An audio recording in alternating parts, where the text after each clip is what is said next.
जय हिंद। आज हम समझने वाले हैं ऊष्मा और तापमान में अंतर, हीट और टेम्परेचर में अंतर। तापमान को समझने के लिए हमें पहले समझना पड़ेगा कि ऊष्मा क्या चीज होता है। चलिए हम समझते हैं ऊष्मा को। ऊष्मा एक प्रकार की ऊर्जा होती है।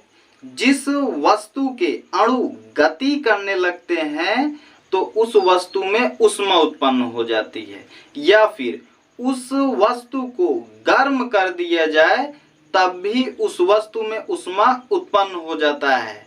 गर्म करने से उस वस्तु के अणु गति करने लगते हैं और उस वस्तु में ऊष्मा उत्पन्न हो जाता है, यानी कि हीट उत्पन्न हो जाता है। अब हम समझते हैं तापमान क्या चीज होता है। तो जो ऊष्मा होती है वो एक प्रकार की क्वालिटी होती है जिसे हम लोग नापते हैं तापमान द्वारा।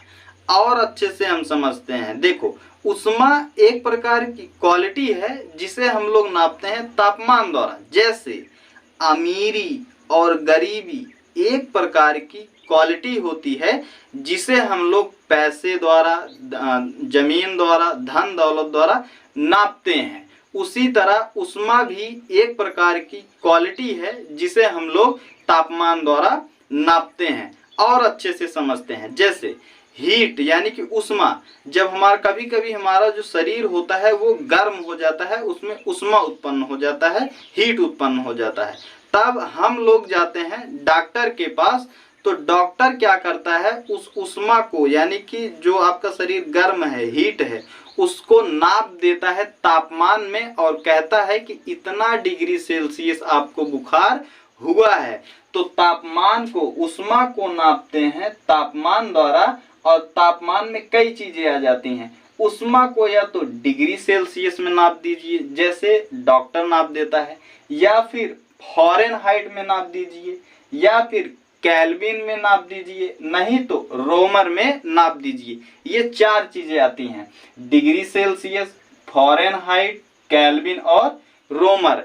अब ये जो तापमान द्वारा ऊष्मा को नापा जाता है, तापमान द्वारा ऊष्मा को नापने में हम लोग थर्मामीटर का प्रयोग करते हैं। अब ये जो थर्मामीटर होता है, अलग अलग थर्मामीटर के अलग अलग कैपेसिटी होता है जिसे हम सुग्राहिता कहते हैं। क्या कहते हैं? सुग्राहिता कहते हैं। अब इनकी क्या कैपेसिटी है, कितनी कैपेसिटी है, इसको हम समझते हैं। इन सब की मैक्सिमम वैल्यू कितनी होती है और मिनिमम वैल्यू कितनी होती है। तो जो डिग्री सेल्सियस होता है उसका मिनिमम वैल्यू जो होती है वो 0 डिग्री सेल्सियस होता है, और जो मैक्सिमम वैल्यू होता है वो 100 डिग्री सेल्सियस होता है। तो जो डिग्री सेल्सियस होता है वो 0 डिग्री सेल्सियस से लेकर 100 डिग्री सेल्सियस के बीच में रहता है। जो फ़ारेनहाइट होता है उसकी मिनिमम वैल्यू जो होती है वो 32 फ़ारेनहाइट होता है, और जो मैक्सिमम वैल्यू होता है वो 212 फ़ारेनहाइट होता है। उसके बाद जो केल्विन होता है ये 273 से 373 तक होता है, 273 से 373 केल्विन तक होता है। उसके बाद जो रोमर होता है वो 0 रोमर से 80 रोमर के बीच में होता है। अब यहाँ पर मतलब इससे अब सवाल पूछ लिए जाते हैं तापमापी में रिलेशन से। तो तापमापी में रिलेशन का जो सूत्र होता है, तापमापी माइनस मिनिमम बटा मैक्सिमम माइनस मिनिमम होता है। देखो तापमापी क्या चीज है, डिग्री सेल्सियस है, फ़ारेनहाइट है, केल्विन है, रोमर है। मिनिमम, इन सब की मिनिमम वैल्यू को जिसका हम निकाल रहे हैं उसका मिनिमम वैल्यू रख देंगे, और बटा में जैसे हम इसको समझते हैं डिग्री सेल्सियस को निकाल कर, तो डिग्री सेल्सियस तापमापी के स्थान पर आ गए, माइनस मिनिमम इसका वैल्यू कितना है 0 है, बटा मैक्सिमम कितना वैल्यू है 100 है, और माइनस मिनिमम वैल्यू जो है वो 0 है। यहाँ पर रख के इसको हल कर देंगे। इन सबको जब हल करेंगे तो इनके आपस में जो रिलेशन आता है वो C/5 K-273/5 R/4 F-32/9 होता है। अब हम समझते हैं थर्मामीटर में हम किन किन चीजों का प्रयोग करते हैं। देखो थर्मामीटर में हम लोग द्रव का भी प्रयोग करते हैं, गैस का भी प्रयोग करते हैं और ठोस का भी प्रयोग करते हैं।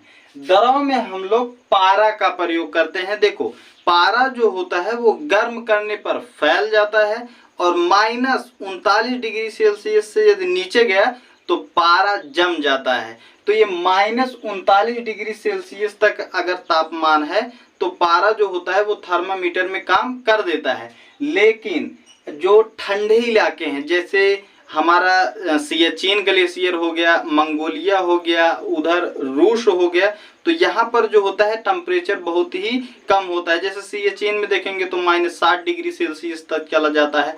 तो वहाँ पर हम लोग पारे का यूज नहीं कर सकते हैं क्योंकि पारा जम जाएगा। तो वहाँ पर हम लोग द्रव के रूप में एल्कोहल का प्रयोग कर लेते हैं और ये -115 डिग्री सेल्सियस तक झेल जाता है। पारे के बारे में एक और क्वेश्चन पूछा जाता है कि पारा एकमात्र ऐसा धातु है जो द्रव अवस्था में है, ठीक है। उसके बाद गैस में हम लोग प्रयोग करते हैं हाइड्रोजन का, हीलियम का, नाइट्रोजन का। ये जो गैसें होती हैं ये -200 डिग्री सेल्सियस को तापमान को झेल लेती हैं, -200 डिग्री सेल्सियस। इस बात को आप समझिएगा। जो ठोस होता है वो ठोस में हम लोग प्लैटिनम का प्रयोग करते हैं जिसे व्हाइट गोल्ड कहा जाता है। ये जो प्लैटिनम को अगर हम थर्मामीटर में यूज करते हैं तो ये 1200 डिग्री सेल्सियस के तापमान को नाप देता है। उसके बाद हम लोग तांबा प्लस एल्युमिनियम को मिक्स करके बनाते हैं जिसे हम कहते हैं ताप युग्म। ये भी काफी हाई टेम्परेचर को नाप देता है। उसके बाद हम लोग प्रयोग करते हैं, उसके बाद भी हम लोग एक और प्रयोग कर लेते हैं पायरोमीटर या फिर उत्ताप मापी।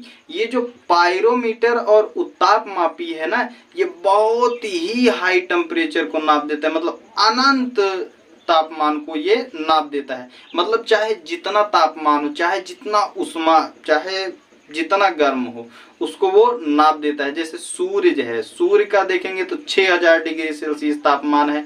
वहीं सूर्य का जो कोरोना वाला भाग होता है वो 27 लाख डिग्री सेल्सियस है। उसके बाद उसके कोर में जो है वो 15 मिलियन डिग्री सेल्सियस है। तो इन सब के तापमान को किससे नापा जाता है? पायरोमीटर या फिर उत्ताप मापी से। ये 800 से कम के तापमान को तो नापता ही नहीं है, तो 800 के ऊपर होना चाहिए और चाहे जितना तापमान हो वो नाप देता है।